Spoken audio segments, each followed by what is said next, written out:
souvent, on dit: «Ouais, je veux aimer Dieu». Cool, alors c'est bien, en fait, j'ai rien à dire, aucune remarque. Mais en fait, comment est-ce qu'on peut aimer une personne qu'on ne connaît pas?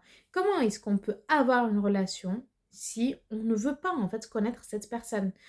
C'est aussi simple que ça. Déjà, en fait, on commence par ouvrir l'évangile, par connaître la vie de cette personne, par être un peu plus curieux et savoir ce qu'a fait cette personne, qui est cette personne.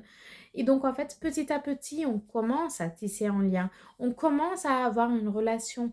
On ne peut pas, en fait, aimer quelqu'un si on ne connaît pas. C'est humain. On est des êtres humains. On n'est pas Dieu pour faire un peu comme lui, on va dire.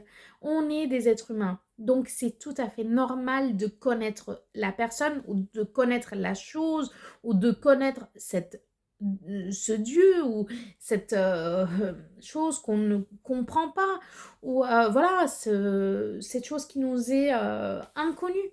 Donc, en fait, on commence déjà par avoir un peu plus de curiosité et puis petit à petit, comme aurait dit le renard de Saint-Exupéry, et ben en fait, on commence à tisser des liens et à aimer Dieu ou la personne.